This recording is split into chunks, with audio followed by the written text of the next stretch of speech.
bonjour. Écoutez, le thème de cette année étant Imagine, ce qui laisse très ouvert le champ de ce qu'on peut imaginer. On s'est posé la question, peut-on imaginer un monde sans démocratie? Ce qui nous met ce thème en tête est un ensemble de facteurs de plus en plus colossal. Si l'on pense à la situation sur le plan mondial, aussi bien la poussée des régimes illibéraux, comme ce qui se passe en Pologne, en Hongrie. On peut penser aussi à la puissance toujours plus grande de la Chine, qui est hors de la question démocratique, ou voire à l'usage très personnel qu'un Trump peut faire de la démocratie. Mais en France également, on constate par exemple depuis bientôt un an que chaque manifestation de Gilets jaunes soulève la question de la démocratie directe, c'est-à-dire remet en cause très profondément la démocratie représentative telle que nous la pratiquons ici, puisque dans tout cela, que je résume à très gros traits, les fondements même de la démocratie sont en cause. On peut penser que c'est une bonne occasion pour s'interroger, pour réfléchir sur ces fondements eux-mêmes, pour réfléchir sur les perspectives d'une démocratie qui est peut-être plus que jamais contrainte de se repenser aujourd'hui. Pour cela, j'ai le plaisir de recevoir 4 invités qui sont des observateurs, des théoriciens ou des praticiens de la démocratie en France, qui peuvent être de sensibilités différentes, qui peuvent réaliser aujourd'hui ce qu'est un débat démocratique, qui est justement la rencontre de points de vue qui ne s'identifient pas. Voilà, parce qu'il s'agit de parler de ce qui est peut-être le bien commun au-delà de toutes les différences. Donc j'ai le plaisir d'avoir parmi nous Aurélie Filippetti, qui a été députée socialiste pendant 8 ans, qui a été ministre de la Culture de 2012 à 2014. Vous enseignez aujourd'hui à Sciences Po et vous êtes romancière. Vous avez publié l'an dernier un roman qui s'appelle Les Idéaux, qui n'est pas très loin, je pense, du sujet de notre conversation. Cynthia Fleury, vous êtes philosophe et psychanalyste. Vous êtes titulaire de la chaire Humanité et Santé aux Arts et Métiers. Vous avez écrit un livre qui a marqué en 2005, qui s'appelait Les pathologies de la démocratie. Mais plus récemment, cette année, vous avez publié également Le soin est un humanisme. Dominique Régnier, vous êtes politologue, professeur à Sciences Po, directeur général de la Fondation pour l'innovation politique. Vous avez été candidat des Républicains à la présidence de la région Languedoc-Roussillon en 2015. Vous venez de diriger une enquête planétaire sur l'état de la démocratie, précisément, qui s'appelle Démocratie sous tension. Nous y reviendrons.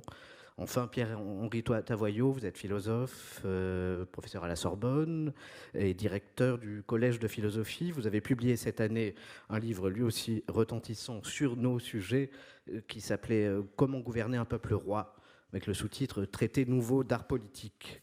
Nous reviendrons peut-être sur la notion même d'art politique qui est au centre de nos débats.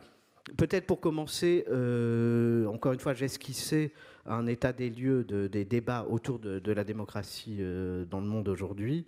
La démocratie est-elle en crise ? Qu'observe-t-on ? Partagez-vous déjà les grandes lignes de ce que je présentais ? Peut-être, Dominique Régnier, je vais commencer avec vous, puisque donc vous avez dirigé cette enquête qui vous a permis de faire un point très complet sur la question. Quel bilan tirez-vous de cette enquête sur les questions que nous soulevons aujourd'hui ? Merci beaucoup. Je précise, c'est une enquête qui a été menée dans 42 pays, 42 démocraties, les 28 pays membres de l'Union européenne et puis des démocraties dans le monde, et qui est accessible en ligne sur le site de la Fondation pour l'innovation politique. Donc on peut tout à fait l'utiliser, la télécharger gratuitement. C'est au fond... ce qui est un peu compliqué, c'est que nous sommes dans une époque où on en a tous l'expérience où les énoncés apocalyptiques ou effrayants saturent l'espace public, sans doute aussi nos consciences et nos capacités cognitives.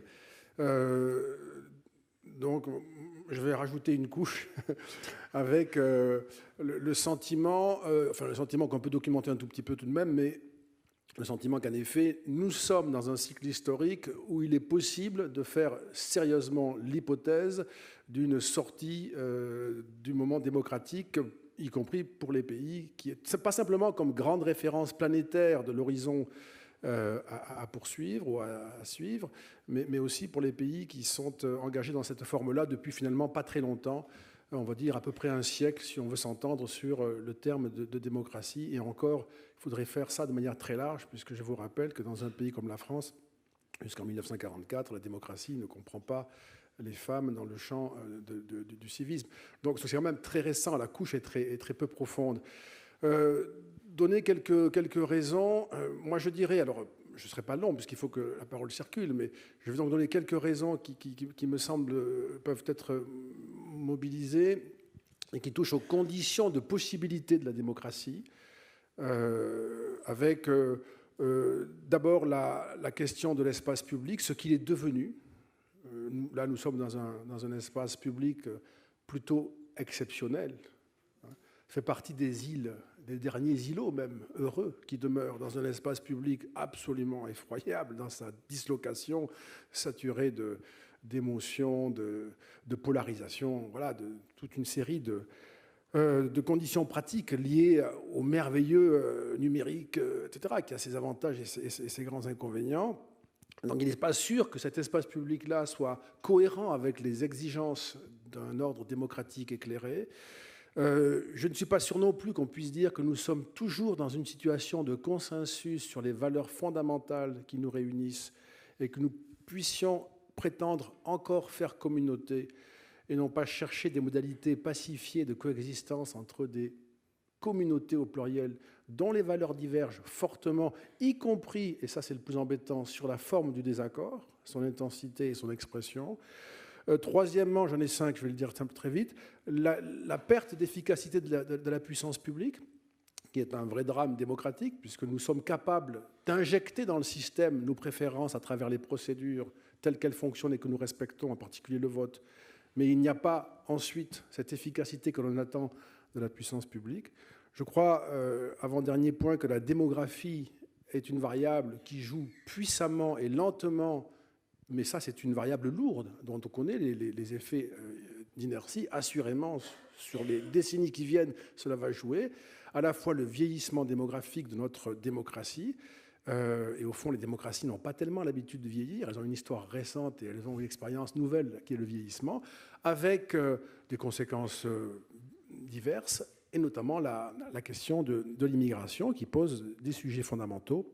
Et enfin, je dirais pour terminer, l'émergence dans ce contexte qui n'est pas simple, d'enjeux sur lesquels nous devons, comme citoyens, prendre position et qui nous échappent parce que ça ne se passe pas ici ou que ça ne se passe pas comme nous avions l'habitude de le faire, de le savoir, et qui sont des enjeux essentiels. Je pense à ce qu'on appelle les NBIC, les nanotechnologies, biologie, informatique, sciences cognitives, qui inventent un monde où l'on touche à la nature, de la nature humaine, si je puis dire.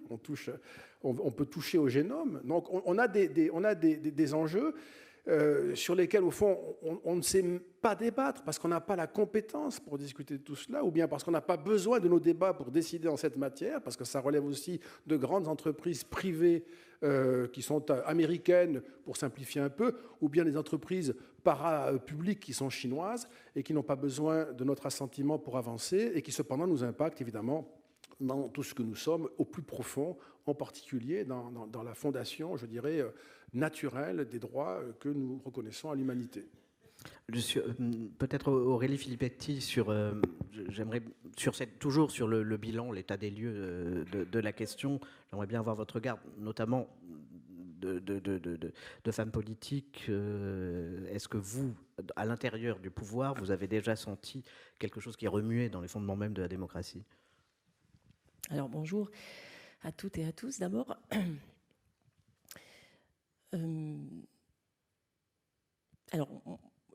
d'abord, il faudrait rappeler que les débats sur la démocratie et la crise de la démocratie sont à peu près aussi vieux que la démocratie elle-même.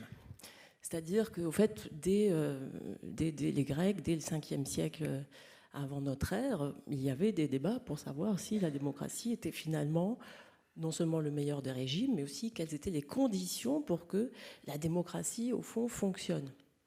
Même si, évidemment, à l'époque, la démocratie n'avait pas exactement le même sens qu'aujourd'hui, pour toutes les raisons que l'on sait, parce que le corps, en fait, politique, le démos, était extrêmement restreint.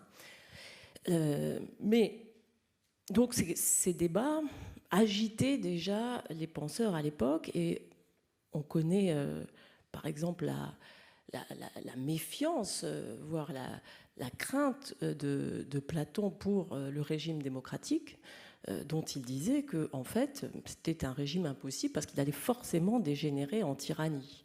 Comme le peuple ne pouvait pas être éclairé, avec une expression un peu anachronique, forcément,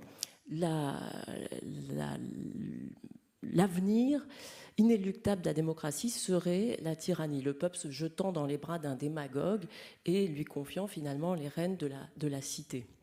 Et c'est pour ça que lui, il prônait pour un régime aristocratique, c'est-à-dire le gouvernement des meilleurs, dont on n'est finalement pas si éloigné aujourd'hui si on réfléchit dans la conception finalement idéale qui semble se dessiner parfois quand on écoute les débats sur la démocratie. Et à l'inverse, moi je dirais que finalement, la réflexion sur la démocratie, elle doit s'articuler avec une réflexion sur finalement qu'est-ce que c'est que ce démos, qu'est-ce que c'est que ce peuple au nom duquel on va exercer. C'est-à-dire que la démocratie, c'est le gouvernement du peuple, par le peuple et pour le peuple. Mais qui est le peuple, qui est le démos et comment il s'exprime ? Forcément, quand on réfléchit sur la démocratie, on réfléchit donc sur une notion qui est à la base de la démocratie, qui est celle d'égalité. Et c'est là que l'on bute sur une difficulté majeure, c'est que effectivement, comment concilier une égalité politique ? Tous les citoyens aujourd'hui sont égaux, libres et égaux en droit, c'est une égalité politique, avec une inégalité des conditions sociales par exemple, des conditions d'accès à l'éducation, à la culture, etc., aux informations. Et au fond, c'est ça l'enjeu, à mon sens. Et l'enjeu qui a aussi été mis en avant dans la crise des Gilets jaunes.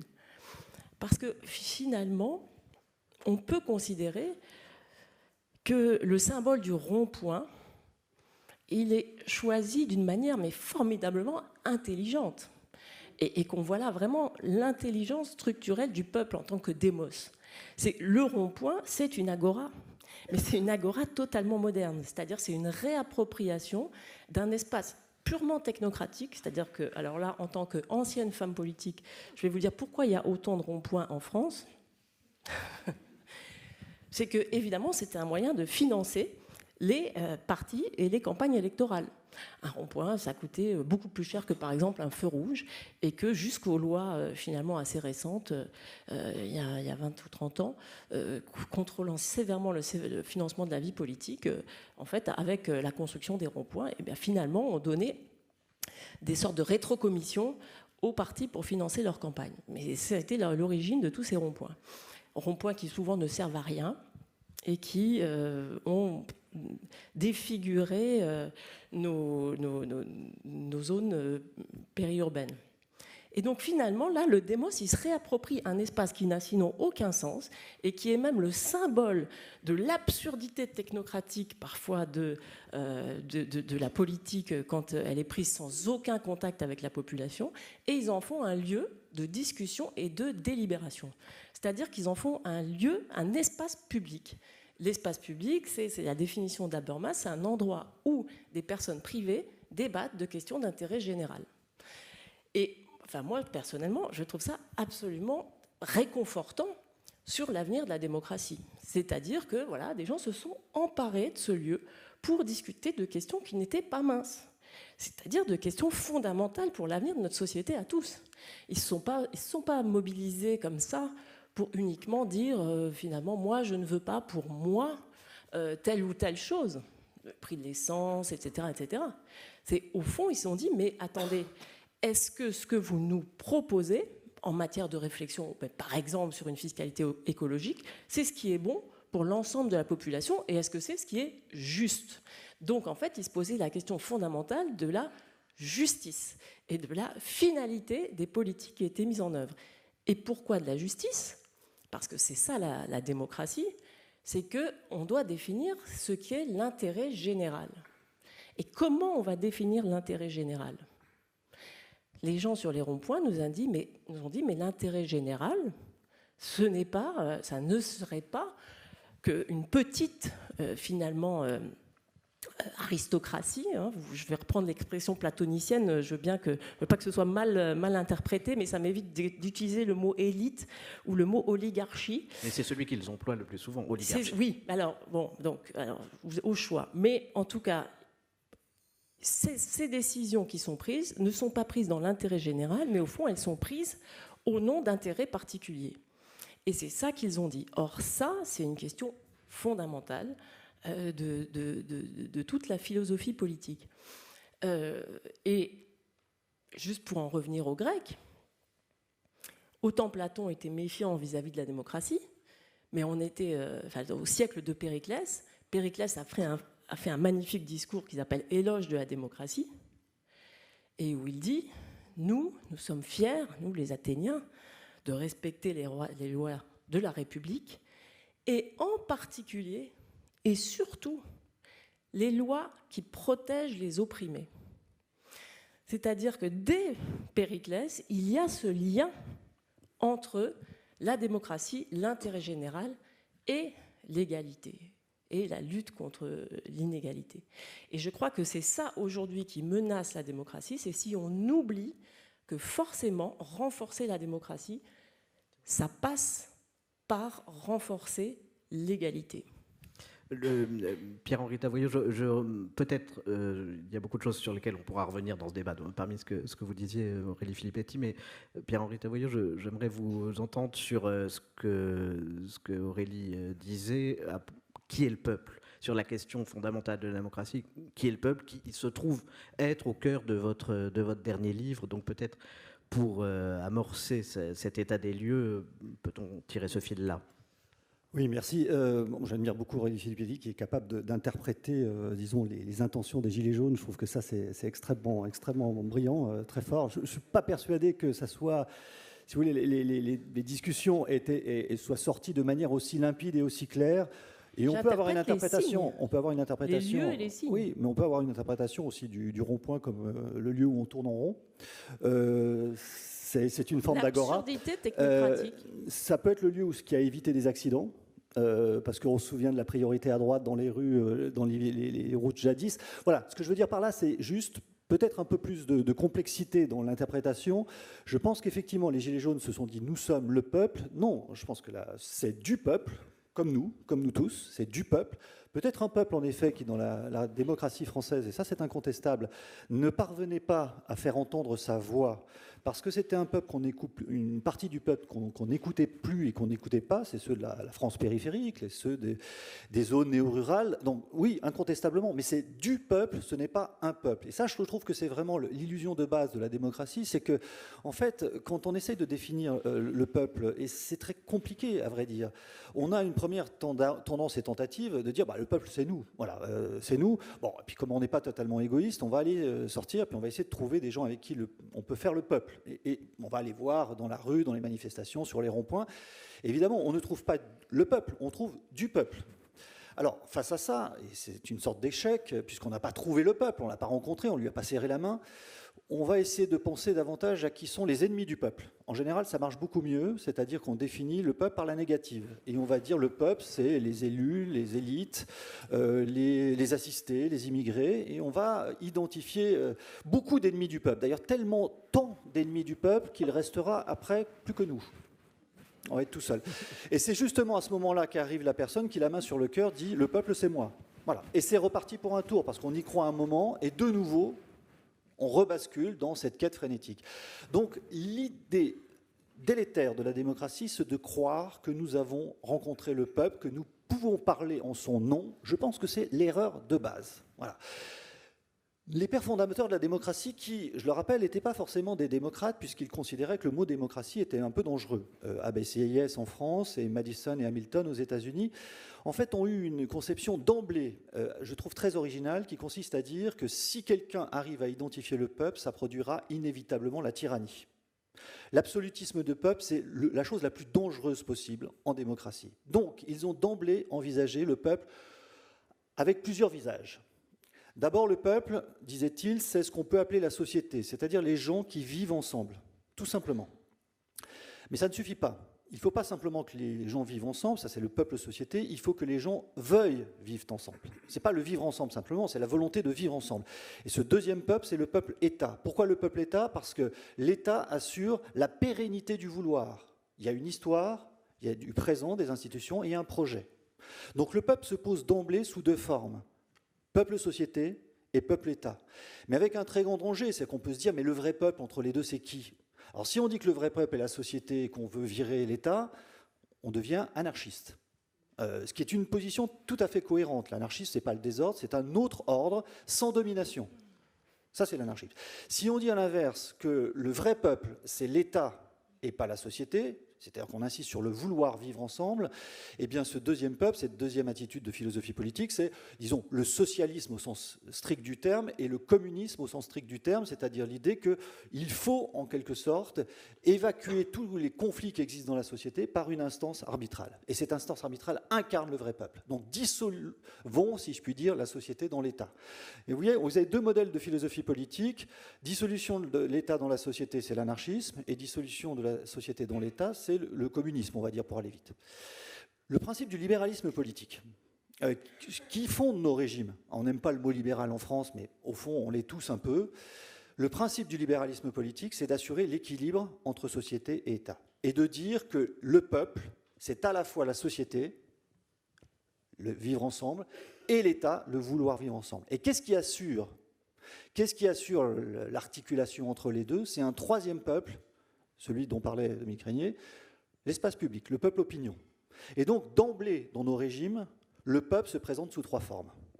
Société, vouloir vivre ensemble, État, vouloir vivre ensemble, et opinion, vouloir discuter ensemble de la manière dont on veut vivre ensemble. Et le grand défi, et peut-être la difficulté aujourd'hui de nos systèmes démocratiques, c'est d'arriver à faire cohabiter ces trois peuples. Les libéraux pensaient que c'était facile et que ça allait se faire mécaniquement. On est obligé de constater aujourd'hui que ce n'est pas si facile que ça. Et que chacun de ces trois peuples est très tenté de bouffer les deux autres. Très tenté. Notamment celui qui n'était pas prévu au départ, l'espace public. L'espace public, c'est-à-dire ce peuple-là qui nous paraît le peuple structurant de la démocratie, eh bien on s'aperçoit avec les GAFA, avec l'Internet, qu'il met en péril l'intimité, puisque voilà, les big data mettent notre intimité sous la forme transparente, et puis il met aussi en péril l'efficacité de l'État. Ce qu'on appelle la transparence, et qui est pour nous un idéal, apparemment, l'efficacité de l'État est mise en cause.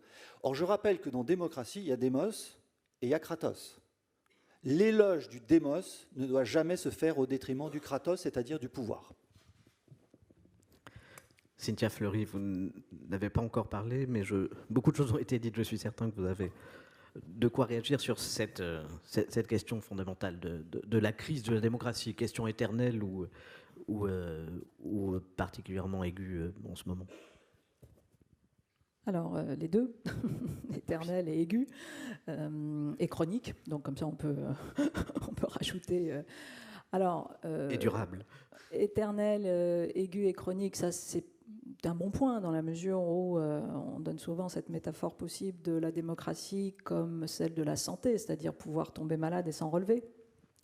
Donc en gros, la force de la démocratie au sens d'état de droit est d'avoir intégré la contradiction, la controverse, la querelle en son sein. Mais c'est comme tout, quand on intègre une certaine forme de chaos, on peut aussi y laisser un peu sa peau, mais il y a de fait quelque chose où on considère que l'homéostasie, pour poursuivre le fil métaphorique, l'homéostasie peut être pensée à partir de l'endogène, et donc des forces en présence, et que le corps démocratique, la vitalité démocratique reste une ressource, et ça c'est une exigence, si vous voulez, qui nous construit, ou alors on considère qu'on doit être régulé par l'extérieur, et donc par la menace extérieure, etc. Je dirais que déjà la dissociation, entre guillemets, entre les démocratures et les États autoritaires et la démocratie, c'est déjà ce paradigme-là qui est très différent, et qui fait que nous, on a l'impression d'être tout le temps en crise, Mais en fait, on se maintient par ce déséquilibre-équilibre, alors que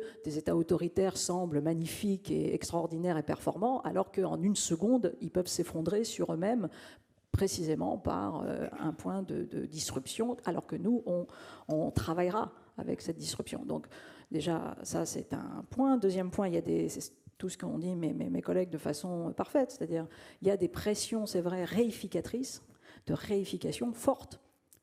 Pression technique, pression numérique. On est dans effectivement un grand retour liberticide d'une grande société de surveillance et qui quand même est tout à fait problématique. Donc vous avez une pression comme ça sur les États eux-mêmes, sur les individus, qui est cette pression numérique. Vous avez une immense pression anthropocénique qui n'a jamais été à ce point-là conscientisée et même à ce point-là vécu dans son dysfonctionnement possible, donc réchauffement climatique, etc., et qui en plus se double puisque la pression numérique est bien évidemment contre-écologique d'une certaine manière, vu le caractère des data centers, l'énergivore, enfin bref, tout ce qu'on connaît, les terres rares, donc tout ça. Donc cette pression, vous avez des concurrents premiers des États aujourd'hui qui s'appellent des multinationales et qui font que quand vous avez des multinationales qui considèrent que tiens, l'enjeu c'est de gérer 2000 milliards et c'est ça qu'il faut gérer, ben, ça correspond au PIB d'un État. Petit certes, mais ça, donc vous avez là une pression très, très forte là-dessus, et puis vous rajoutez là-dessus une très très grande, puisqu'on n'est pas allé aussi loin, en tout cas depuis 1945, avant très certainement, mais une autonomisation de la sphère financière économique par rapport aux politiques, et donc on retrouve ce qu'on avait connu avant 1945-1950, où on avait refait lien dans cette puissance publique avec un modèle économique, alors que là, nous avons une puissance publique sans modèle économique, et de fait, oui, elle est moins efficace. Bon. Et donc, nous avons détricoté ce que nous avions tricoté ensemble, à savoir un état de droit et un état social, qui sont en fait la même chose. Et donc, on est face à ça. Donc, alors moi, je suis psychanalyste, donc si vous voulez, quand on fait également, donc quand on me parle de pronostic d'effondrement comme grand cadre de pensée, etc., je trouve que c'est tout à fait intéressant, mais je le vois du côté aussi analytique, c'est-à-dire que chez Winnicott, l'effondrement a eu lieu. Donc, c'est une bonne nouvelle d'une certaine manière. C'est-à-dire que ceux qui nous disent que c'est demain, je les rassure tout de suite en disant c'est déjà fait cette histoire d'effondrement. Et donc, résultat, voilà, ça peut déjà nous libérer en comprenant que voilà, chaque jour, nous rejouons une partition et qu'aujourd'hui, en revanche, et peut-être que c'est là-dessus qu'on va aller, il y a, je pense, c'est vrai, un univers de pression réificatrice très fort, de menaces très fortes. Donc, c'est plus compliqué, mais il y a aussi des ressources, je pense, inédites, jamais égalées sur cette question de ce qu'on dit un peu rapidement d'intelligence collective, mais pas au sens d'intelligence collective, d'intelligence des individus formant des communautés électives. Je préfère dire ça, puisqu'on sort de cette idée d'une intelligence collective qui n'a, sincèrement, pour tous ceux qui ont fait l'expérience, s'arrête très très vite, mais en revanche on comprend très bien qu'il y a des insularités qui ont des pouvoirs aujourd'hui de régulation ou d'inspiration ou d'émergence et qui par des points comme ça d'abord nous remettent dans cette idée que oui, penser une démocratie c'est penser à un lien avec le territoire. Mais pardon, est-ce que vous pouvez préciser concrètement, identifier quels sont ces types de ressources, par exemple. Par exemple, mais c'est pas voilà, parce qu'après il y a toujours une problématique d'échelle. Mais bon, il y a des communautés qui vont se rejoindre ensemble et qui vont faire, je ne sais pas moi, un plaidoyer pour défendre un certain type de rapport à la santé. Et oui, ça va faire évoluer le normatif du côté de la loi, etc. Prenons par exemple ça. Vous avez d'autres qui, sur un territoire, se disent, mais un territoire assez grand, une région. Bah, tout d'un coup, nous mettons en place un système d'économie plus circulaire, des circuits courts, une réalité un peu préférentielle pour permettre tel ou tel suivant. Rien de nouveau sous le soleil, sauf que tout d'un coup, ça marche. Ça marche et vous avez des possibilités comme ça, ici ou là, de régulation, pour certains jusqu'à la monnaie complémentaire, mais sans désavouer, c'est pas Facebook qui fait une contre-monnaie, si vous voulez, c'est pas du tout ça. C'est que tout d'un coup, on refait des cohérences et des liens, des synergies entre un espace-temps, une citoyenneté, on n'est pas dans cet univers d'abstraction totale où on croit qu'un individu peut être totalement dissocié d'un territoire, d'une communauté, etc. Mais on invente des combinaisons.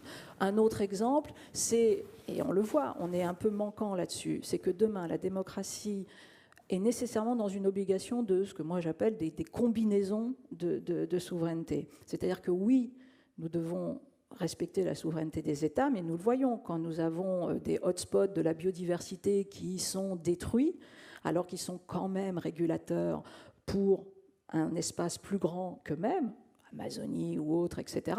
Oui, nous avons à penser ensemble à la fois à comment ce territoire doit être gouverné, géré par les locaux, et en même temps, non pas que, comment, dans une gouvernance mondiale, il y a quelque chose d'un partage, de cette question du bien commun, etc. Donc c'est ça que nous avons à inventer demain.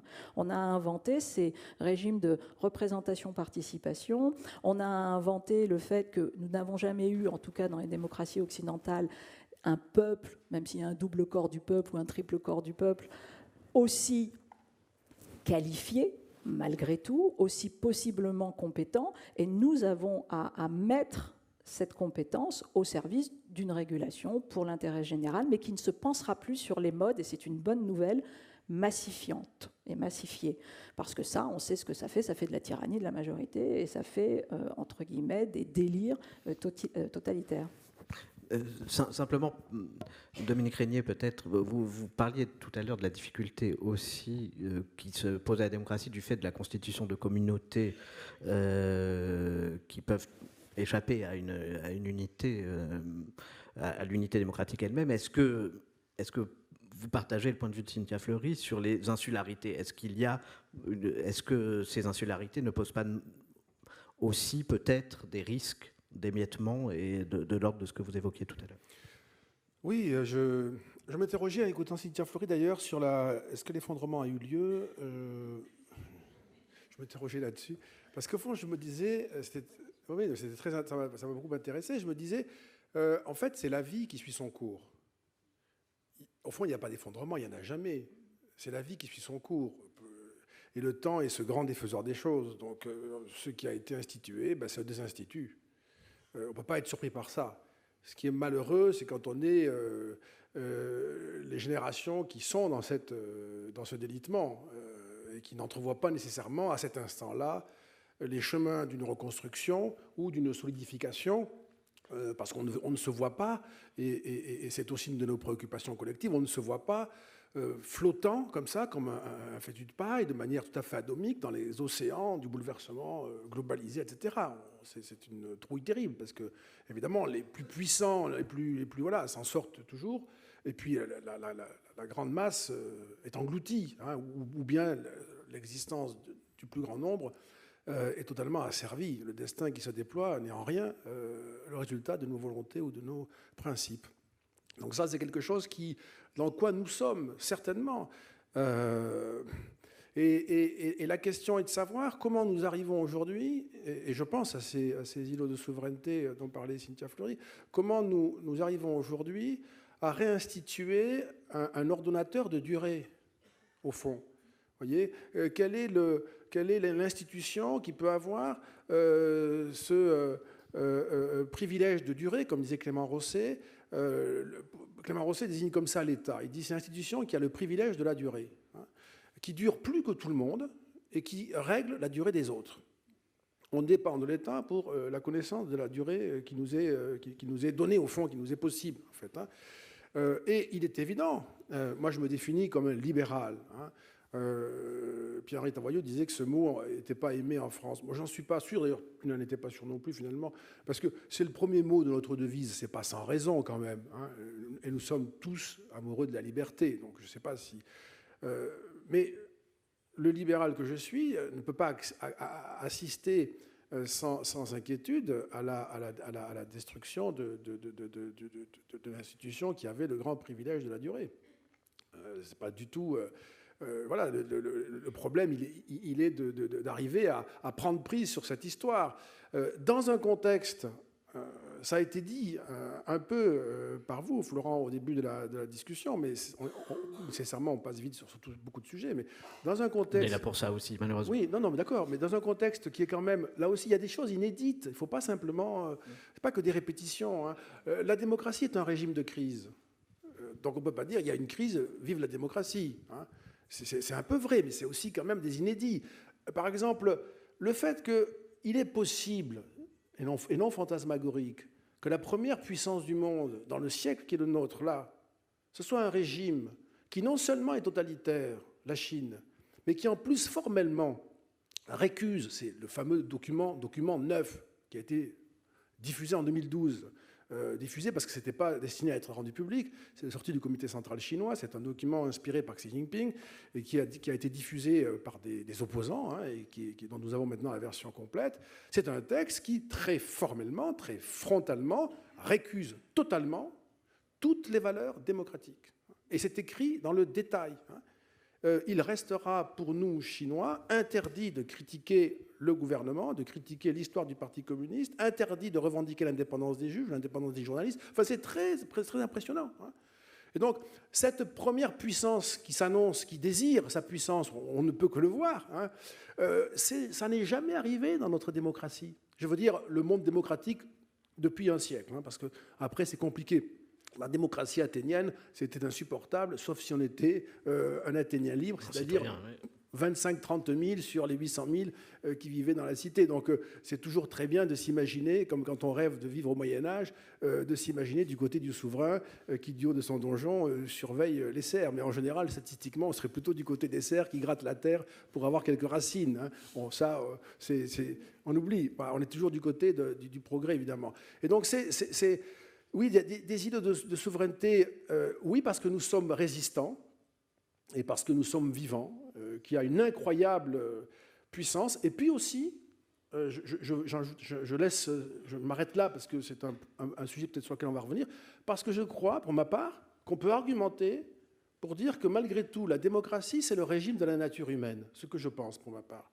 Ce n'est pas un régime parmi d'autres, c'est le régime de la nature humaine, parce qu'il est le seul, en tout cas de mon point de vue c'est incontestable, c'est contestable mais je le défendrai, il est le seul à intégrer la dignité de chaque être, pleinement, et de donner à chaque être la possibilité de déployer son existence dignement, en compagnie de tous les autres. Et ça n'est pas rien, ce n'est pas une forme inventée par des ingénieurs de l'institution, parmi d'autres qui sont aussi intéressantes à observer ou à vivre. Elles sont moins intéressantes à vivre, rappelons-nous, mais je crois qu'il y a là une singularité. Et donc l'histoire universelle aujourd'hui est en tension avec la possibilité d'expulser de notre histoire le régime de la nature humaine, qui est le seul obstacle aux grandes tyrannies privées et publics qui sont toujours en préparation et qui, pour certains, ont beaucoup progressé. La question de la dignité me fait rebondir sur celle de la liberté. Pierre-Henri Tavoyot, vous disiez que le libéralisme politique est le fondement de notre forme démocratique.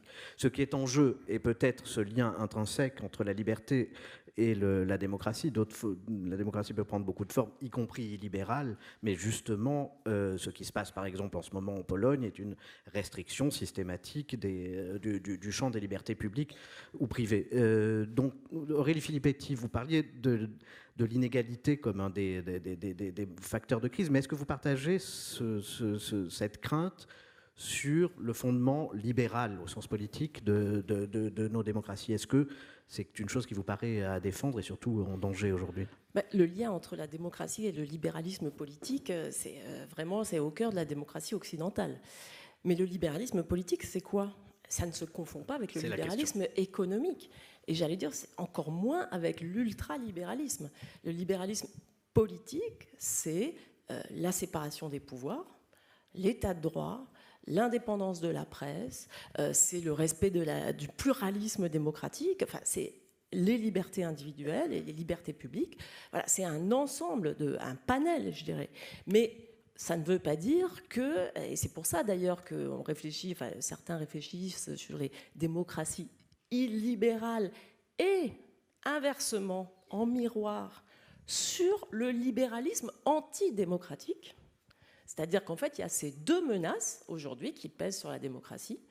C'est-à-dire quoi ? C'est-à-dire, au fond, un ultralibéralisme économique effréné, générateur d'inégalités massives et croissantes, et qui, au fond, va conduire une oligarchie à se saisir de tous les leviers du pouvoir. C'est-à-dire qu'au fond, on peut aussi légitimement se demander si aujourd'hui, vu la puissance économique détenue par une toute petite, une infime minorité de la population dans chacun des États et à l'échelle mondiale, cette toute petite minorité est encore finalement soumise aux lois de la démocratie et aux lois de l'intérêt général.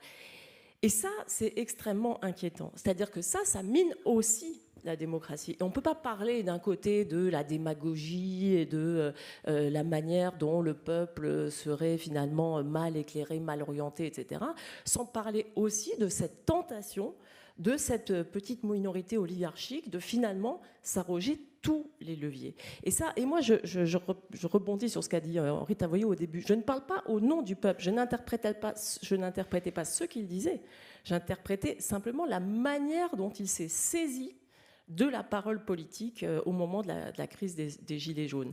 Et il s'en est saisi en disant « on veut être entendu ». Et le symbole des Gilets jaunes, le gilet jaune, c'est « on veut être vu ». C'est ça.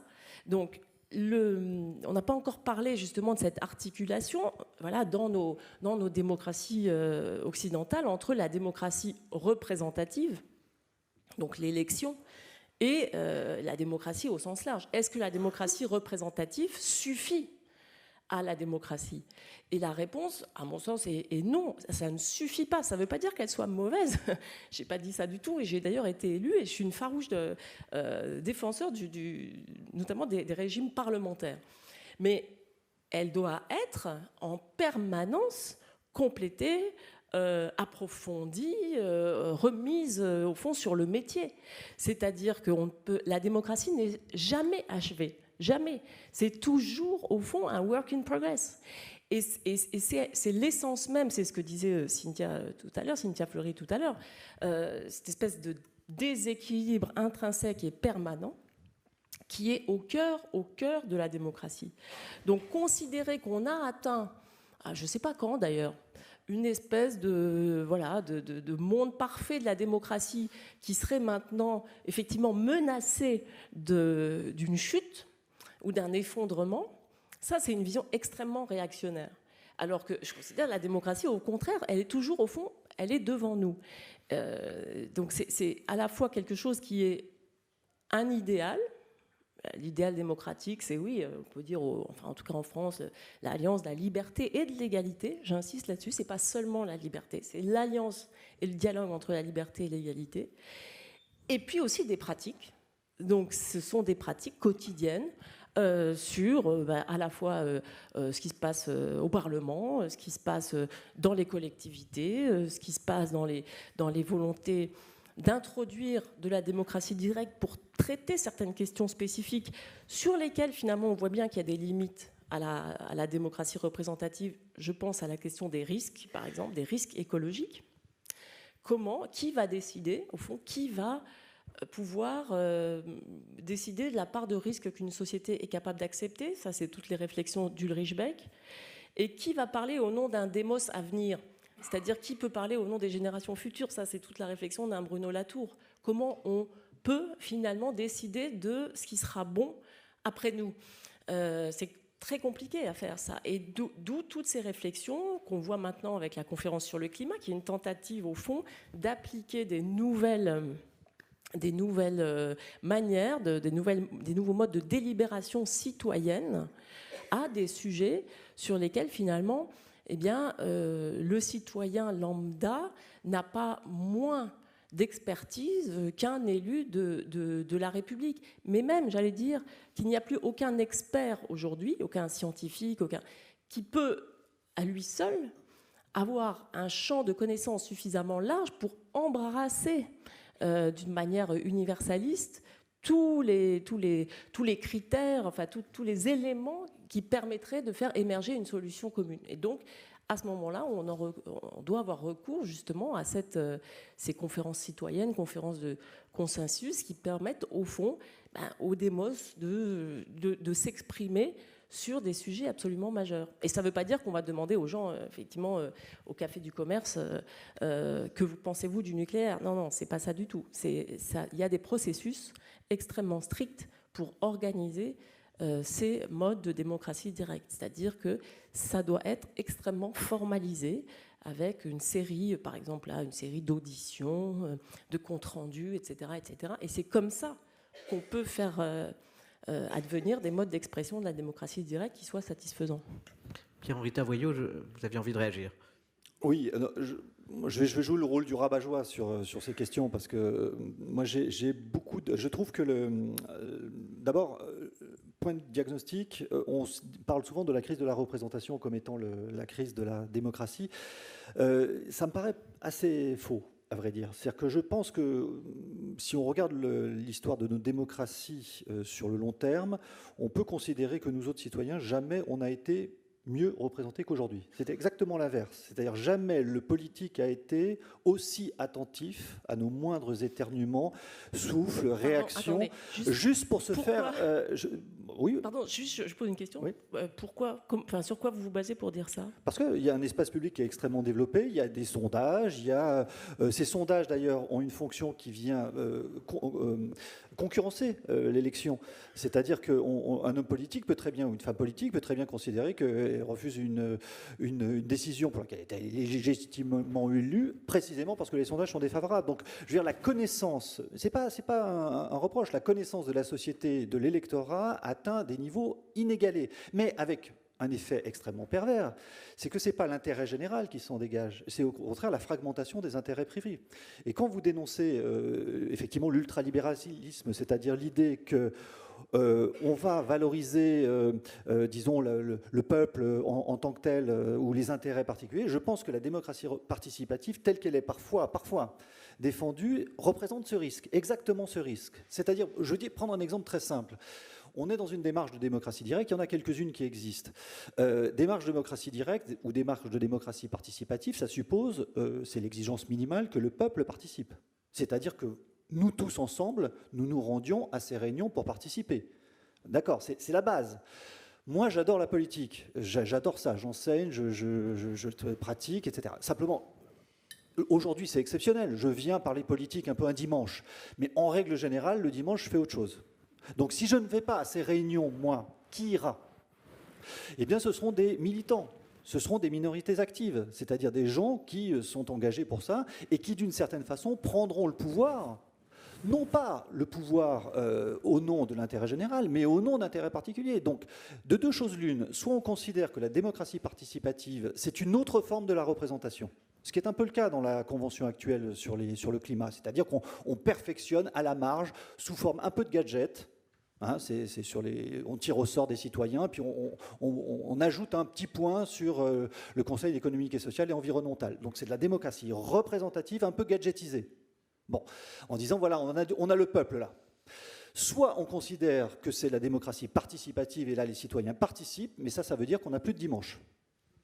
On n'a plus de dimanche et on va tous y aller. Et comme c'est pas possible, juste pas possible, c'est pas possible sur tous les sujets, parce que c'est ça la démocratie participative. On peut être passionné d'un sujet, on peut être passionné de questions d'environnement, mais il va falloir faire ça pour l'économie, pour la politique, pour les relations internationales, pour tout.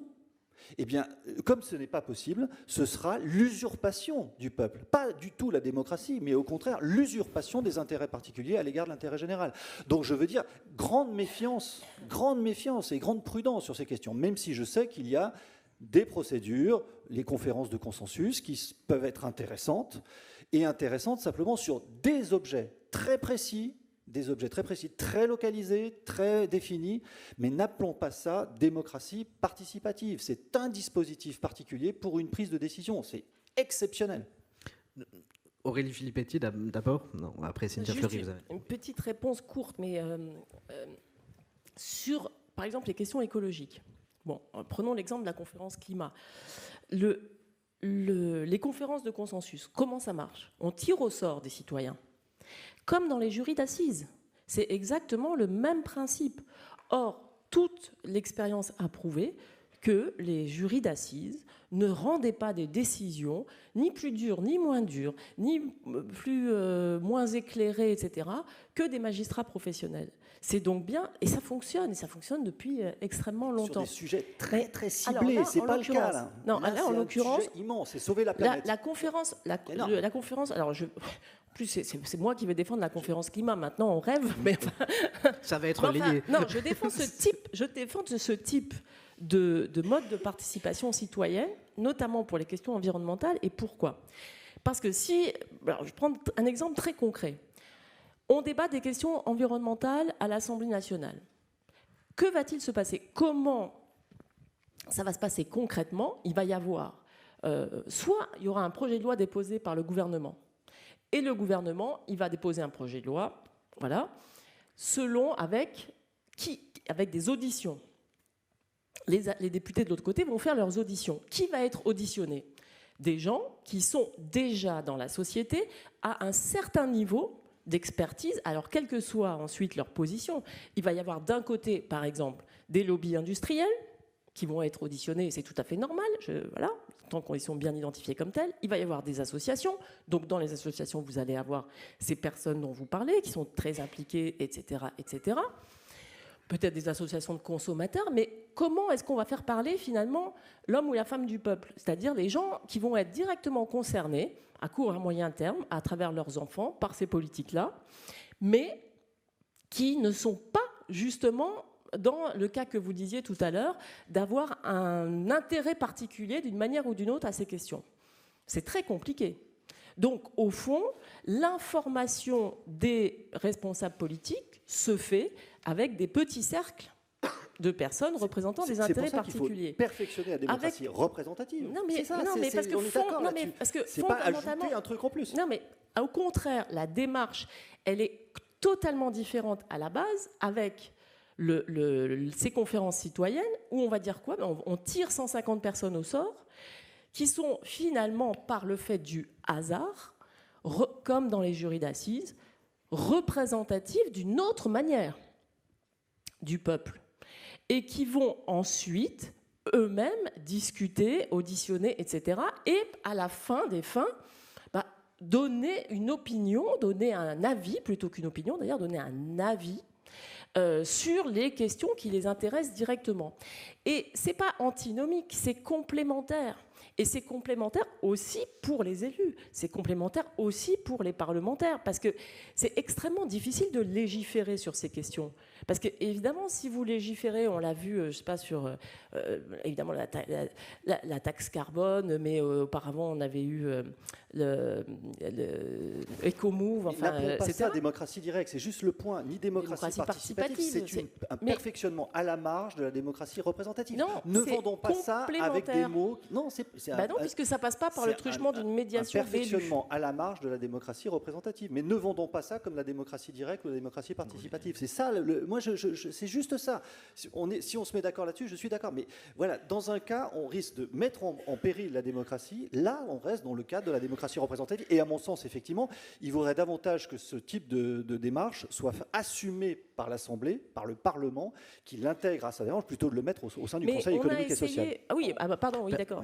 Parce que je disais, on a essayé avec le Conseil économique et social, ça ne marche pas. Cynthia Fleury voulait dire un mot, et puis Dominique. Oui, personne ne parle de mettre en place une démocratie directe. Certains en parlent. Non, mais on l'a entendu, mais pas ici.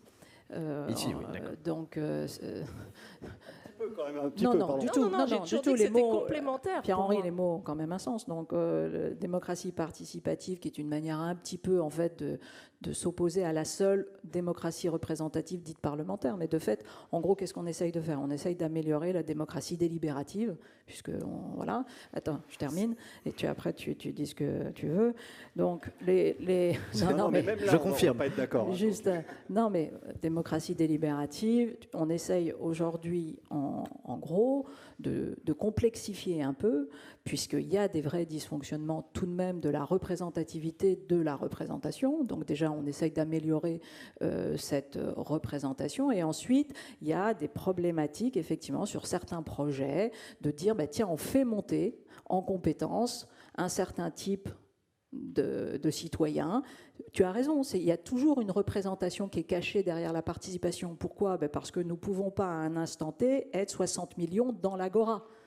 Donc, de fait, il y a un phénomène de représentation. Soit elle est clairement identifiée, tirage au sort, compétences, personnalité qualifiée, soit elle n'est pas identifiée, et ce sont les plus militants qui captent et qui arrivent, et on a ces problèmes de fait. Donc, mais ça ne veut pas dire que sur cette combinaison à penser, et on voit très bien aujourd'hui qu'il ne s'agit pas de substituer, il s'agit de trouver des combinaisons de complémentarité, et on n'a pas encore trouvé le protocole général qui va dire tiens, là, on est en train de créer quelque chose d'un peu plus robuste au lieu de faire soit de l'hypercommunicationnel, etc., etc. Donc, on a des nouvelles données qui sont les open data, qui sont importantes aussi et qui doivent rentrer, et on doit utiliser de façon plus citoyenne précisément les données.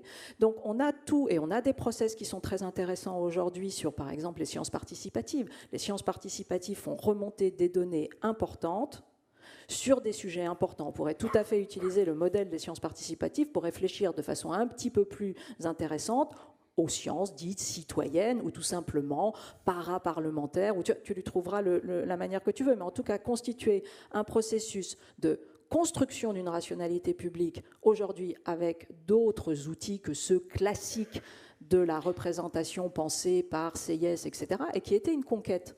C'était la conquête de dire effectivement, si moi je ne veux pas m'occuper des affaires publiques, je ne vais pas être un sous-citoyen pour autant. Et ça, il faut le maintenir. Notre problématique, si vous voulez, aujourd'hui, c'est qu'il n'y aura pas d'à-rebours sur la liberté ni des anciens, ni des modernes, comme elle a été pensée par Constant et autres. Il y a une refonte de cette liberté possiblement active et en même temps, oui, avec des possibilités de retrait. Simplement, qu'est-ce qui vous permet de dire qu'il n'y aura pas d'à-rebours sur les libertés ? Parce qu'il n'y a jamais d'à-rebours. Alors qu'il y a tant d'attaques de la liberté en tant que telle. Parce que, si vous voulez, il n'y a jamais d'à-rebours, en tout cas dans la version de la santé. De fait, il y a des à-rebours possibles, psychotiques. Aujourd'hui, il y a une pression sur la démocratie, une pression ressentimiste, absolument immense, et donc qui produit. Mais là, je vous dis juste un point, pardon, et après oui. je me tais. Là où, quand tout à l'heure, Dominique Régnier a dit, voilà, il y a quelque chose, et je trouve que c'est une formule forte. La démocratie renvoie à quelque chose qui renvoie à la nature humaine. Moi, je vais dire ça différemment, mais ce qui est certain, c'est que ça renvoie à la santé de cette nature humaine, au sens où, si vous voulez, ceux qui aujourd'hui préservent le mieux les processus de santé psychique et de santé physique des individus, c'est une chose qui s'appelle l'état de droit. Et ça, aujourd'hui, on peut donner les indicateurs très précis là-dessus.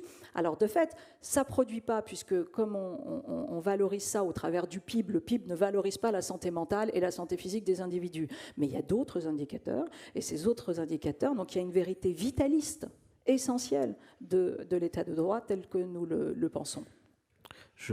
30 petits mots, s'il vous plaît. 5 secondes. Non, juste, pour moi, c'est pas simplement anodin, c'est pas un perfectionnement, c'est qu'on oublie que la vraie crise de la démocratie aujourd'hui ne se situe pas du côté de la représentativité du démos, mais dans le pouvoir et l'efficacité démocratique. Et je trouve que ce genre de choses, justement, va encore complexifier la prise de décision. C'est pour ça que c'est pas simplement neutre, c'est vraiment grave, parce qu'en faisant ça, nous allons faire des délibérations passionnantes, des discussions passionnantes qui ne sont pas de l'ordre de la délibération. La délibération, c'est l'examen pour la décision. Or, nous examinons longtemps, et on ne prend jamais de décision. Donc le vrai défi, c'est la décision, c'est l'efficacité démocratique. Je suis totalement d'accord avec toi, mais quand je pensais délibération, je pensais le cycle complet, c'est-à-dire la décision. Et on l'allonge, mais on l'allonge. On a besoin de le raccourcir. Non, mais on a besoin de le raccourcir si la décision derrière n'est pas bloquée. Surtout en France, parce qu'en France, on doit être le pays où on prend les décisions les plus vite et le plus mal. J'ai fait court, mais je vais passer plus longtemps après. C'est la synthèse d'une longue expérience. Dominique Régnier, peut-être un mot. J'aimerais revenir sur quelque chose sur lequel on est souvent passé assez vite dans la discussion. Est-ce que dans quand on parle de libéralisme politique, en effet, on parle des libertés et on ne parle pas nécessairement d'un libéralisme économique. Cela dit, on ne peut pas balayer d'un revers de la main la question des libertés économiques. Est-ce qu'elles ont un lien, selon vous, vous qui êtes libéral justement, intrinsèque avec la liberté politique? Est-ce que les libertés économiques sont quelque chose qui peuvent être en péril et doivent être défendues dans le système de la démocratie libérale qui est le nôtre? Moi, je défendrai l'idée qu'on ne peut pas les dissocier, elles se conditionnent mutuellement. Et dans l'esprit, au fond, libéral des révolutionnaires, on ne sait peut-être pas assez que la Révolution française a été d'abord très libérale. Si on songe aux grandes décisions qui ont été prises par les révolutionnaires et qui ont fait éclater le système des corporations, qui contraignaient l'économie et qui interdisaient à quiconque de devenir chapelier. Si je reprends un exemple que je reprends au nom de la loi Le Chapelier, lui disait désormais n'importe qui pourra ouvrir boutique. Et c'était une grande liberté puisque c'était réservé à des corporations très strictes qui en général le réservaient à leurs propres enfants. Donc on avait un système très corseté et tout ça est très lié. Ce qui m'amène à dire d'ailleurs que je comprends qu'on dise libéralisme antidémocratique sur un plan politique, de même que je comprends que sur un plan politique on parle de démocratie illibérale, mais conceptuellement ça n'a pas de sens. Il n'y a pas de libéralisme antidémocratique, il y a un capitalisme antidémocratique. Le libéralisme ne peut pas être antidémocratique. Le libéralisme, il a le souci de la liberté des individus. Et donc, s'il est antidémocratique, on ne sait pas faire vivre la liberté sans un régime démocratique. Et inversement, la démocratie libérale, on ne sait pas faire vivre une démocratie sans le respect des minorités, sans le respect de l'opposition, tout ce qui a été dit. Donc, ce sont des formules qui ont un sens politique que je comprends, un sens dans le combat, mais qui n'ont pas, je pense, de sens réel.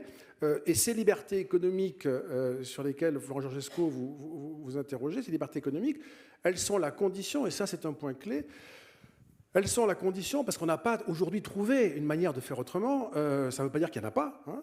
Ça ne veut pas dire qu'il n'y en a pas. C'est ce qu'il ne faudrait pas fermer, en revanche, cette discussion. Elle semble être aujourd'hui la condition de la création de richesses dont nous sommes d'immenses consommateurs.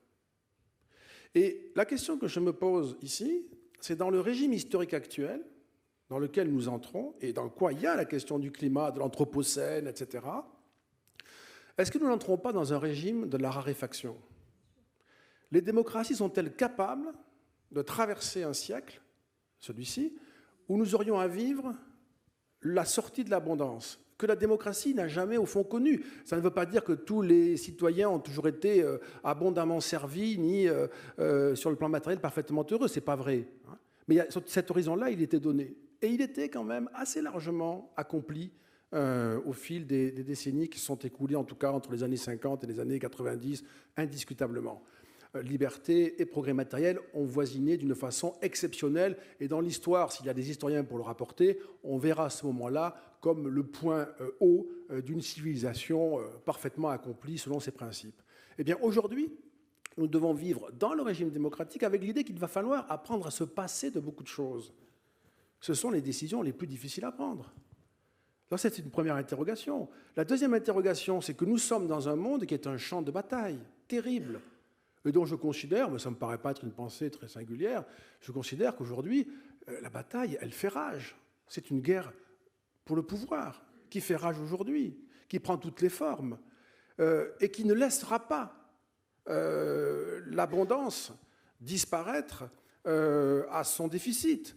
Il y a une bataille pour savoir quelle sera la dernière puissance qui vivra l'abondance. Les Américains nous ont dit, nous, on ne veut pas négocier ça.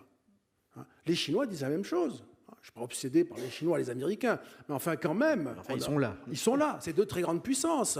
Et beaucoup de ce qui va se passer sera déterminé par ce qu'ils voudront faire. Si vous dites « je ne me satisfais pas », c'est mon cas, moi, de la situation sociale en Afrique. Il faudrait que les Africains, d'ici 2030, créent 400 millions d'emplois pour arriver à donner à leur jeunesse une activité économique. Sur le train d'actuel, ils vont arriver à 100 millions d'emplois. Il manquera plus de 300 millions d'emplois. On ne peut pas les créer si on ne crée pas une industrie africaine. Si on met en route une industrie africaine, quels sont les effets sur le carbone, sur la carbonation du monde ?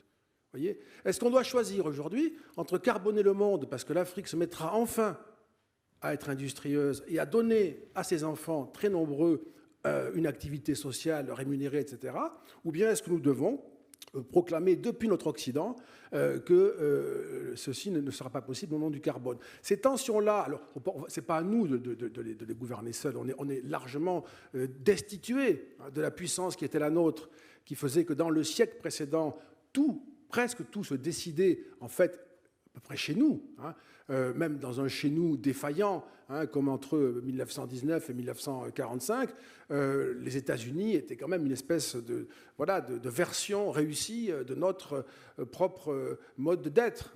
Eh bien, tout ceci aujourd'hui n'est pas suffisant. Même si les États-Unis et l'Europe étaient entièrement unis pour aller dans la même direction, nous ne ferions pas la marche du monde. Donc cette question pour moi, c'est comment... En revanche, nous avons un régime de la démocratie qui lui suppose d'arriver pour tenir à faire accepter, alors par nos propres concitoyens, la France, on en arrive au bout du sujet dans le dur, comment faire accepter de se déprendre ? Comment rentrer dans le registre non plus du gain mais de la perte, non plus du progrès mais du retrait. C'est le régime, on entend constamment ça. L'âge de la retraite, il faut travailler plus longtemps. La consommation, il va falloir la réduire. Et donc, ces tensions-là, sont-elles supportables par un régime démocratique ? Avons-nous cet avantage-là ? Il y a une théorisation autour de Xi Jinping. Ils ont fait un travail formidable. Ils ont fait un benchmark de toutes les formes d'effondrement de régime, y compris l'Empire romain. Ils ont étudié ça de très près et se sont demandé comment, au fond, les systèmes prenaient fin. Et ils disent aujourd'hui, ils considèrent de manière très, très tranquille, très, très savante, que le régime démocratique est le moins approprié au monde dans lequel nous entrons. Parce que les délibérations qu'il faudra prendre, qu'il faudra faire, les décisions qu'il faudra prendre, ne sont pas intuitives, elles sont valables avec des effets positifs à moyen ou long terme, pas à court terme. Et les individus que nous sommes, si on nous consulte, à court terme, on veut du bien, on veut du progrès matériel, on peut consentir à quelques efforts, mais c'est en réalité très marginal. Et si la conférence sur le climat par tirage au sort débouche sur l'idée qu'elle d'augmenter la taxe de carbone, on va repeupler les ronds-points aussitôt avec les mêmes impossibilités. Et donc là, il y a quelque chose d'aporétique. Je ne doute pas qu'il y aura une solution parce que rien n'est inerte, rien n'est figé. Encore une fois, nous sommes vivants. Mais là, il y a quelque chose. Il faut se confronter à cela pour, au fond, se dire est-ce que notre mode d'être va rester. D'ailleurs, je m'arrête là, mais moi, je le redis, c'est le régime de la nature humaine, donc il est éminemment désirable. Mais est-ce qu'il va rester désiré par ceux-là même qui sont confrontés à l'obligation de se déprendre de ce qu'on leur avait promis? Donc, je rebondis sur la question, sur la sortie de l'aporie. Est-ce que parmi vous, quelqu'un imagine des voies de sortie de l'aporie dont parle Dominique Régnier? Et je pense en particulier à l'exemple très frappant de l'Afrique dont il parle, qu'à la limite nos sociétés soient capables d'accepter de la perte. C'est déjà assez difficile à concevoir, mais ça peut l'être. Qu'en est-il quand il s'agit de permettre de vivre, de travailler 300 millions de personnes qui peuvent avoir le choix donc entre la misère ou le carbone? Comment est-ce que parmi vous, quelqu'un a la moindre idée de la direction dans laquelle on peut trouver une sortie de cette aporie-là? Mais ça dépend. La question n'est pas tant quelles sont les solutions pour sortir, mais comment on va délibérer de tout ça? C'est-à-dire que moi, je ne considère pas du tout que des régimes dictatoriaux ou autocratiques soient plus efficaces que des régimes démocratiques. Je pense au contraire qu'il y a... Mais d'ailleurs, en fait, moi, ce qui m'interroge quand même beaucoup sur les débats actuels sur la démocratie, c'est au fond ce que le sociologue Christopher Lasch appelait la sécession des élites. C'est-à-dire à quel point nos élites dans les pays occidentaux ont, j'allais dire, pris finalement en haine le principe même de la démocratie, qui repose sur l'égalité. C'est-à-dire qu'elles considèrent par nature que le peuple ne voudra pas faire ceci, faire cela, faire d'efforts, évidemment, sans jamais s'interroger sur les efforts qu'elles sont, elles, prêtes à fournir. Et quand il y a eu les débats sur les ronds-points, qu'ont dit les gens sur, par exemple, la taxe carbone, ils ont dit, d'accord, en fait, vous nous demandez de payer une taxe carbone sur le diesel, mais vous qui prenez l'avion 15 fois par an, vous refusez qu'il y ait une taxe carbone sur le kérosène. Donc c'est une question, non pas d'effort, mais de justice et de répartition des efforts. Et je pense que la vraie question fondamentalement, c'est aujourd'hui en Europe, pour ne pas parler des démocraties occidentales, mais juste de nos démocraties européennes. Pourquoi est-ce qu'on n'est pas plus fiers des principes, des valeurs, finalement, qui ont été à la base de la construction européenne et finalement de ces modèles européens de développement depuis 1945, c'est-à-dire des leçons que nous avions tirées, nous, Européens, du deuxième conflit mondial, de cette tragédie massive dont nous étions les responsables. Ça, ces leçons-là, elles nous ont permis de construire quoi ? Et surtout, prenons l'exemple de la France, un modèle social de justice, avec un idéal de justice. Et c'est cet idéal-là qu'on est en train de perdre. Mais qu'on est en train de perdre, quand je dis on, je pense sincèrement que les élites, cette oligarchie peut-être, ce mot oligarchie qu'on entend parfois, ou cette aristocratie, comme je le disais au début, ont une responsabilité massive là-dedans. Pourquoi ? Parce que dans les années 80, il y a eu ce qu'on appelle la révolution ultralibérale, Thatcher, Reagan, etc., qui ont dit qu'il faut mettre à bas tout cela. Et est-ce que ça s'est passé en France ? Mais il y a cette volonté, cette tentation permanente de détruire ce qui a fait ce qu'on appelle le modèle social français. Mais est-ce qu'on l'a détruit ? Est-ce qu'aujourd'hui il est détruit ? Mais il y a les attaques sont constantes. Enfin, je n'ai pas besoin de faire la liste, mais que ce soit l'hôpital... Le maximum de redistribution, il faut arrêter là-dessus. Il faut regarder le mouvement. Mais si on n'a pas les vrais adversaires... Pourquoi on n'en est pas fiers ? Mais pourquoi on n'en est pas fiers de ce modèle ? Pourquoi on n'est pas fiers de notre modèle sur l'hôpital ? Pourquoi on n'est pas fiers de ce modèle sur l'hôpital qui avait fait de la France le premier pays au monde pour la qualité de la santé publique. Pourquoi on attaque l'hôpital comme on est en train de le faire en ce moment ? Pourquoi on ne lui donne pas les moyens de continuer à se développer ? Parce que c'est aussi des moyens de créer de la richesse économique, d'investir là-dessus. Pourquoi on n'est pas capable de dire oui, il faut augmenter la part de la richesse nationale qu'on va consacrer aux retraites. Mais pourquoi ? Parce que ça sera pour le bien-être collectif de l'ensemble de la société. Et juste pour finir, je ne veux pas être trop longue, il y avait un principe dans la déclaration de Philadelphie, donc à l'issue de la Deuxième Guerre mondiale, que Alain Supiot rappelle souvent. Qu'est-ce qui était dit et écrit ? Il n'y a pas de paix durable sans justice sociale. Ce ne sont pas des gauchistes qui ont écrit ça. C'est l'ensemble de la communauté politique mondiale à l'issue de ce conflit.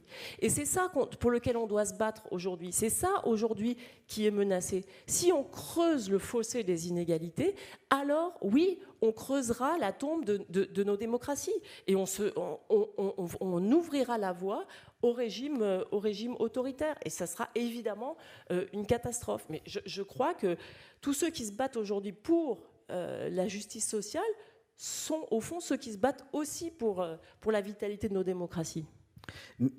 Cynthia Fleury, peut-être. Je reviens sur et après vous aurez la parole, ne vous inquiétez pas, mais juste un mot s'il vous plaît. Parce que j'aimerais vous entendre sur ce que disait Dominique Régnier, sur l'exemple africain, qui est quand même... Donc, sur la question de la menace climatique, est-ce que la justice sociale peut être préservée face à la menace climatique, et est-ce que la démocratie peut l'être ? Bon. C'est simple comme question. Donc, vous avez 3 minutes. Donc, non, mais juste de fait, et Dominique a raison, nous n'avons pas, en tout cas depuis la première révolution industrielle, nous n'avons pas dissocié l'économie carbonée de la démocratie. Nous avons même posé à côté du socle principiel des valeurs de l'état de droit, nous avons posé une autre chose qui s'appelle effectivement les énergies fossiles, la possibilité d'extraire, voire même de piller, dans un premier temps avec cette idée effectivement que l'abondance était là et que jamais nous rattraperions le cycle de la nature jusqu'à le désynchroniser, puisque c'est ça en fait qui se passe aujourd'hui. Donc Et puis alors tout le monde était dans cet immense rêve que de toute façon, voilà, il y avait une abondance, les régimes communistes devant, je veux dire, il n'y a pas plus grand délire techniciste que ce haut lieu qui défend l'égalité, voire l'égalitarisme. Donc tout ça, cette rupture, si vous voulez, de dire nous sommes allés trop loin, nous avons totalement dissocié nos rythmes communautaires au sens de communauté des rythmes du vivant. Voilà. Donc ce qui est l'enjeu, c'est que face à simplement ce qui se présente comme perte, de fait, le régime psychique de chacun bute. Voilà. Donc ça bute. Oui, donc si ça n'est présenté que comme perte, ça bute. Voilà. Si c'est présenté comme la possibilité, en fait, d'une meilleure santé, parce que nous ne sommes pas non plus en santé extraordinaire partout. Donc si c'est présenté, et même sur notre territoire, hein, donc si c'est présenté comme la possibilité d'inventer une nouvelle norme de vie et d'utiliser la question démocratique pour cela, oui, on y arrivera. L'enjeu est extraordinairement compliqué puisque nos valeurs ne sont pas les mêmes. Ça ne veut pas dire qu'il n'y a pas d'universel, mais ça veut dire que l'universel est plus une exigence qu'une réalité de fait. Donc nos valeurs ne sont pas les mêmes, nos systèmes sociaux ne sont pas les mêmes, et ce que disait tout à l'heure Pierre-Henri, avec lequel j'adhère là-dessus absolument, c'est que nous avons, nous, un enjeu plus spécifique d'efficace, effectivement de la norme, c'est-à-dire que ce qui est la question de la durée. C'est-à-dire qu'en gros, qu'est-ce qui est capable de produire un geste qui dure? C'est de la norme efficace, et deux, sur une question d'échelon. Parce qu'aujourd'hui, quand je parlais des insularités, elles produisent de l'efficace, mais elles ne produisent pas de l'échelle.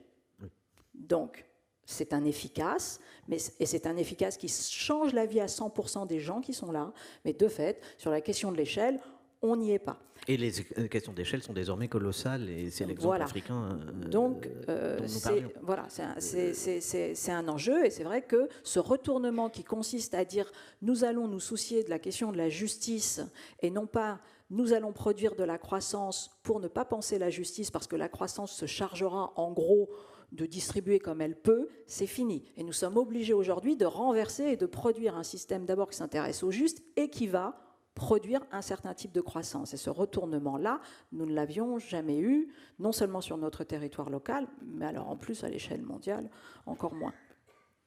Ce qui laisse de très, très vastes questions ouvertes. Ça tombe bien, c'est le moment. Oui, mademoiselle. Attendez, il y a un micro là. Oui, comme dit Dominique Régnier, si vous avez des réponses à toutes ces questions, elles sont les bienvenues. Bonjour, je m'appelle Marlène, j'ai aucune réponse, mais j'ai des questions, je vais dire, très techniques.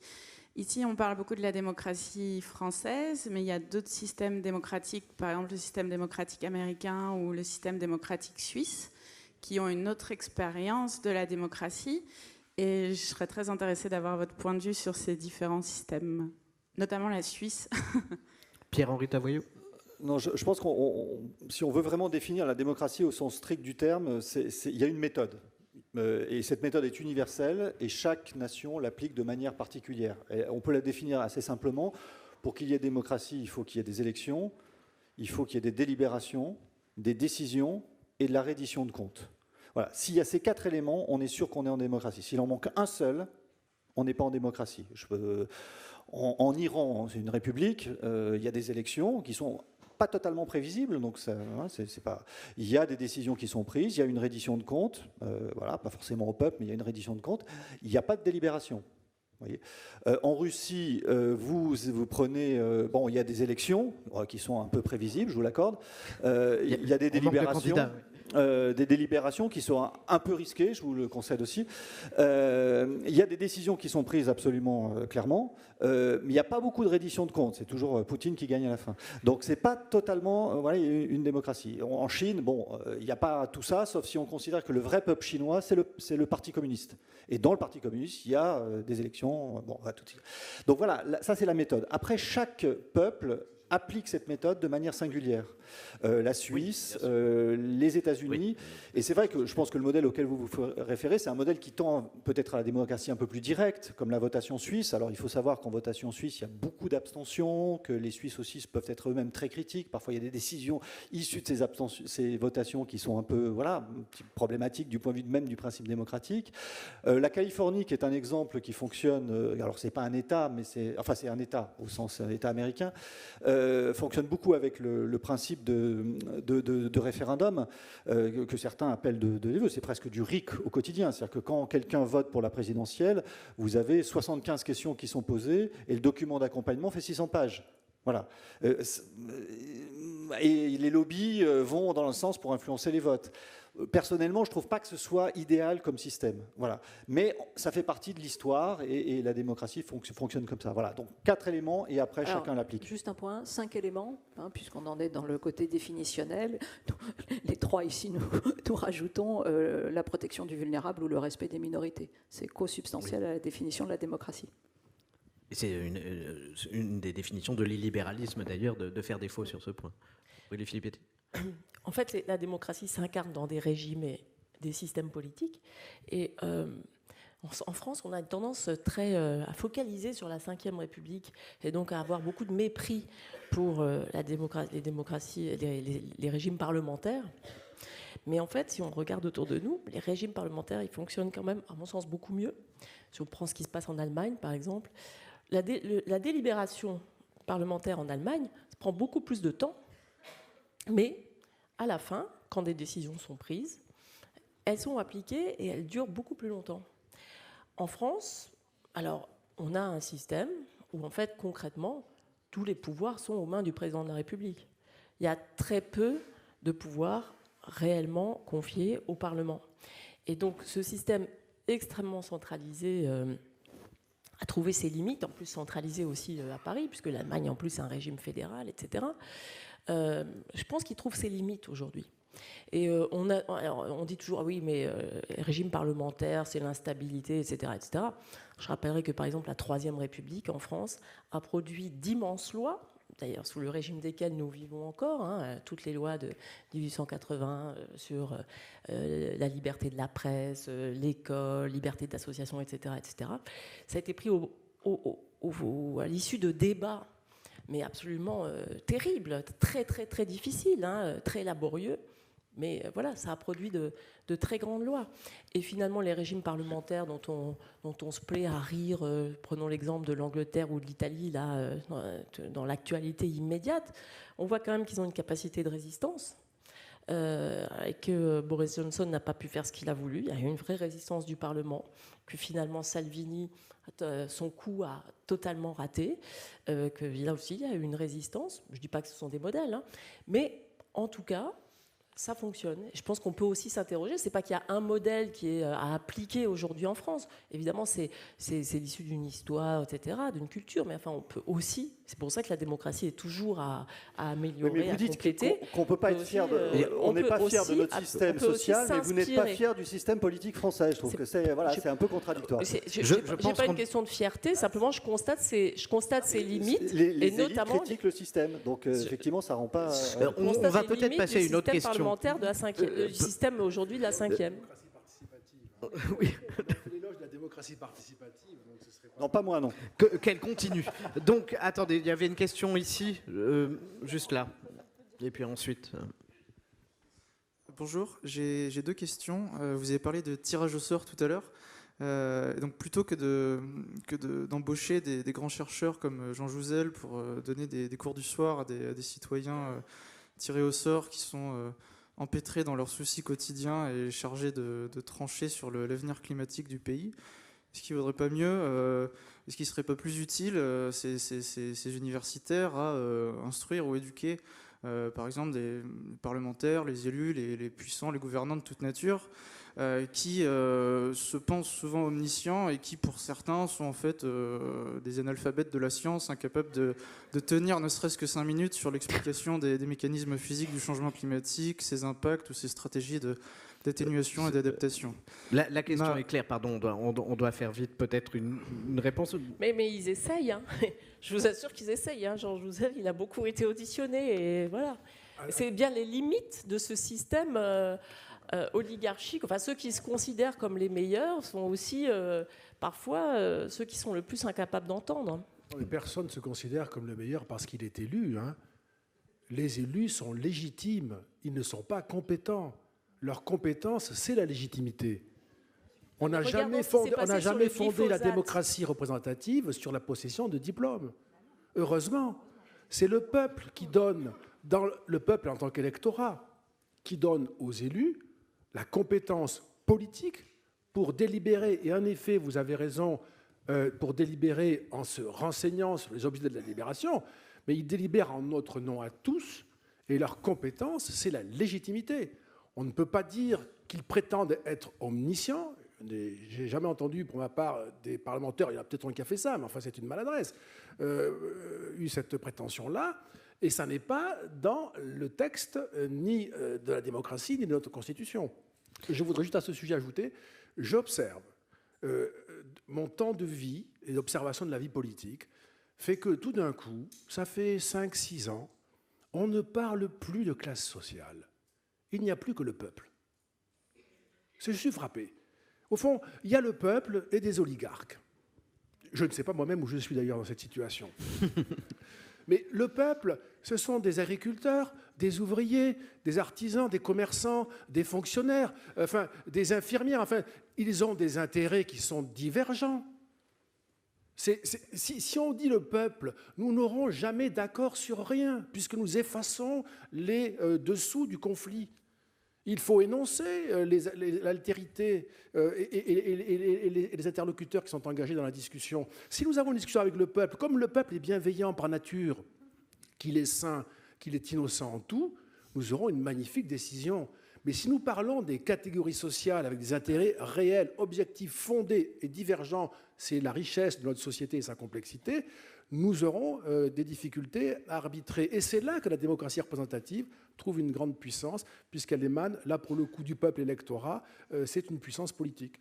Retour au participatif. Une question, monsieur, vous demandiez depuis tout à l'heure. Vous avez un micro. Oui, merci beaucoup. Dans le prolongement de ce dernier commentaire, finalement, le défi n'est-il pas celui d'assumer les choix, surtout quand ils ne nous plaisent pas ? Qui veut assumer cette question ? Oui. C'était une réponse. Y en a-t-il d'autres ? Je ne veux pas parler sans arrêt, donc peut-être... Cynthia, tu ne veux pas dire les choses ? Non, mais là, je vais dire la même chose que toi. Donc oui, on revient encore aujourd'hui, si vous voulez, sur un protocole de décision en fait, qui soit respecté, quel que soit le temps, la longueur, etc. Et de fait, aujourd'hui, nous avons de telles possibilités aussi de régulation haute qui aussi sont intéressantes, mais qui, de fait, ralentissent, freinent aussi parfois